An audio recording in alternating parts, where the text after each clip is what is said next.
Hi, I'm Jeff Belanger. And I'm Frank Grace. And our book is called Wicked Strange. It's a guide to ghosts, monsters, things that bump in the night, roadside oddities, and all the other strangeness that makes New England like no other place.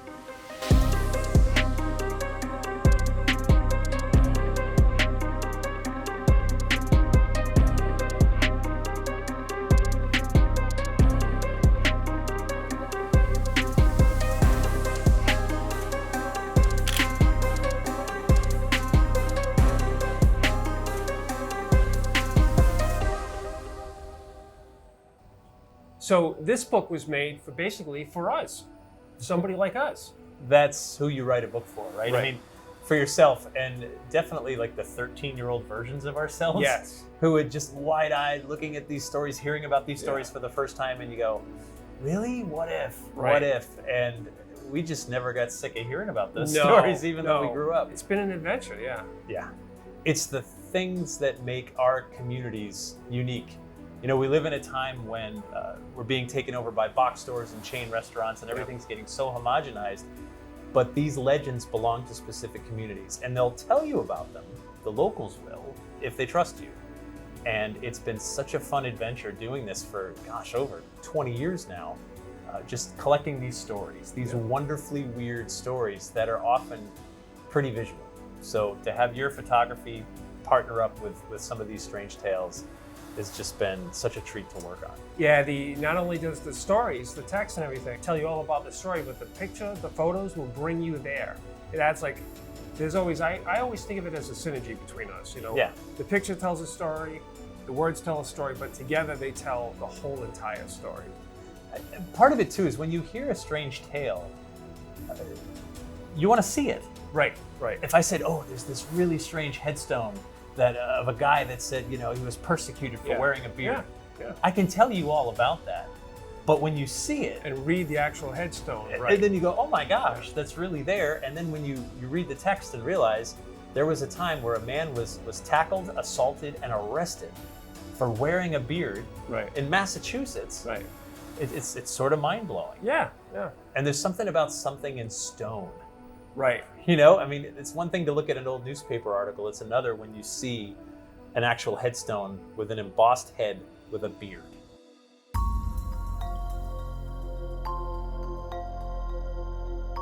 A lot of these stories came from the New England Legends television series on PBS and Amazon Prime. A lot of them came from the weekly podcast, New England Legends. And those story leads came from our listeners in our community, which is, really great. But I'm kept up at night wondering, how can I take you into the story? Not just you, but everyone How can people come with us and experience this place, this legend, something that makes you question everything? You go, it's probably not true. I'm sure it's just rumors of a ghost. But then when you hear the backstory, when you get to see the location, when you stand there for yourself, there's a part of you that just goes, what if? What if? These stories are important because they're a sermon from our past. They're not around because we decided to make them stick around. They're around because a community kept them alive, because a community is still grappling with something that happened maybe long ago, and they're still trying to make sense of it. They talk about the story. It sticks around. We hear about it, and we chronicle it. Everything in here, I love that it's got so much photography in it, because the story is also a photo. The story is a snapshot of where it is right now. Right, yes. 10 years from now, 15 years from now, it could be a totally different story. Give you a good example. The Battle of the Frogs. Yes. That story pretty much, you go to this bridge and there's gigantic frogs on either end of the bridge, two on either end of the bridge. And they're huge. Yeah. And everyone's just driving by like it's nothing. But when you realize, you read the story, that town got its whole identity from that one story. So it's in Willimantic, Connecticut. Yeah. And the Battle of the Frogs was possibly the most bloodiest. Right, yeah. Well, no, most casualties. Right. In the whole French and Indian War. And what happened was there'd been a drought. Mm-hmm. All of a sudden there was a good rain. And in the night, everyone in Willimantic was hearing these horrible screams and cries from the woods. They were hearing people's names called out. and they thought the French Indian War had just come to their back door. Yeah. Which wasn't unreasonable. It was in New York State. It was, a couple days march away at most. And so everyone took up arms. They have pitchforks, they have any weapon they can. And as soon as dawn breaks, they march over the hill and they look down, and that rain had formed enough of a puddle that there were just hundreds and hundreds of dead frogs that had been screaming all night For a drop of water. for a drop of water. Yeah. And it became known as the Battle of the Frogs. Someone wrote a musical about it in the late 1800s. And it was sort of like this running joke. The Daughters of the American Revolution put up a plaque. And then when they needed this new bridge, those frogs are now perched. Yeah. They're actually perched on top of spools. The spools, right. The French spools, Which was another part of the industry. The textiles industry, of So that bridge tells a whole story. And how many people live in Willimantic, yeah. drive by it every single day and just go, oh, frogs. Why the frogs? What? I don't know. Frogs. Yeah. That's the frog bridge. And they don't even know the story behind it, which is a wonderful bit of like history and lore.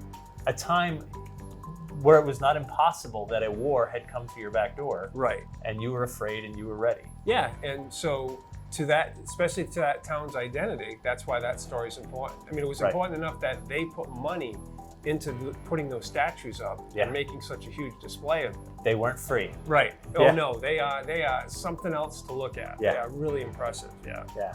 And I know, so we cover a lot of roadside oddities, which is one of my favorite stories that we cover. One of the types of stories that we cover, because someone just decided, oh, there's this fork in the road. Right. I know, I'll build a literal fork and Right in the road. Put it in the road. And the stories of lake monsters and some of my favorite tales were backed up by newspaper accounts. When we were looking at Champ, the lake monster of Lake Champlain, I mean, we're not talking one or two newspaper clips, dozens over a century and a half of people saying they saw this creature in the lake, and they're all lying and all making up the same story for what? To get your name in the paper? Right. Yeah. Or they really saw something. They didn't become rich because of it. Nobody did. No, you just share your story. And now Champ is an icon.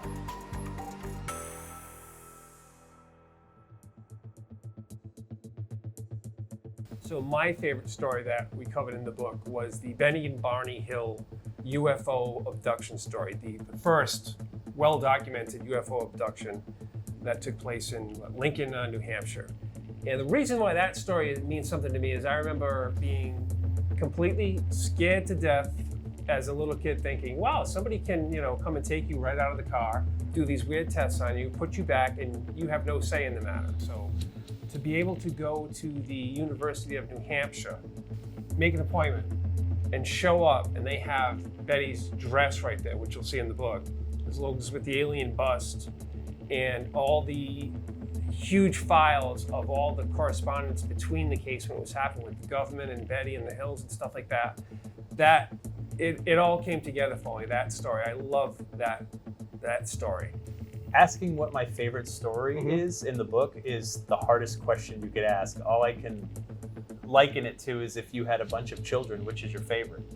But it is hard. You like them for such different reasons. I love Roadside. I love the Westford Night story. Oh yeah. Because here's this strange carving in a rock that was discovered in the late 1800s. And then suddenly people made a connection to some Knights Templar. Right. May or may not have been them. And now it's this bronze statue requires no imagination. We're still not sure, but the town is invested enough to make it a thing. And that's what happens, right? It's something becomes a thing when we talk about it enough. The first time I met Frank was at the Lizzie Borden house. I think it was 2012. It was, yeah. 2012. Wow. Like a lot of us weirdos, I'd been admiring his photography online. I was like, wow, this guy tells a whole story with his pictures. It's amazing, it's stunning, it's creepy, it's incredible. And so I was very excited to meet him. And so I walked up and he was like hunched over taking a picture. And I said, hey, Frank Grace, it's amazing to meet you. I'm a big fan. My name's Jeff Belanger. And he points to his camera, to the shutter, and he goes, I just pushed this button. The camera does most of the work. And I was like, oh, we're probably going to be friends. And then, he took it from there. So I knew you were going to be at the event, but I already knew who you were anyway. And I remember seeing 30 odd minutes.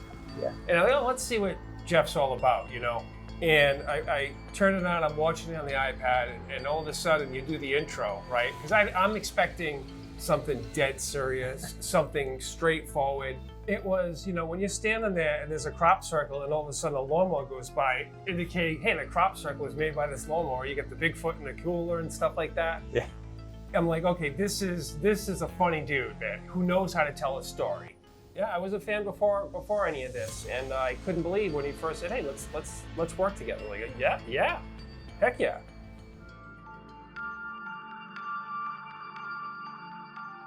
Each state has its own feel to it. Oh, absolutely. It's very strange, right? Yeah. Like, I did not really, even when I was doing the photos for the book, you're like, oh yeah, I'm in Vermont. Mm-hmm. It's you see all the craziness in Vermont, right? Yeah. The monkeys on there and the file cabinet and stuff. But even like Maine, it feels like I was trespassing. Yeah. Trying to take photos of certain things. Yeah. But yeah, each state has its own little quirkiness to it too. It's people, and it's funny because New England's relatively small. Sure. Yeah. But there are towns like Ripton that nobody's ever heard of. Nobody's ever heard of Ripton. Ripton does not get enough attention. Right. Ripton might have been one of my favorite stories. It's in the book. That one's in the book. When I first started exploring legends, I think I fell into the trap of thinking all the cool places are somewhere else. Absolutely. Same. New England Same. is somewhere else Yes. for most of the world. Right. Yep. When you turn that weird eye to where you live, Yeah. and then you're local, you know people, you can get into places, and when you celebrate all that weirdness, you realize the place where you live is more special than you ever would have guessed. Right. It's got so many layers, so many facets to it that wicked strange is not an insult. Right. It's a celebration. Yes. It's something to be proud of. I want to be wicked strange. I want to stick out. I want to be remembered, just like these stories. Yep.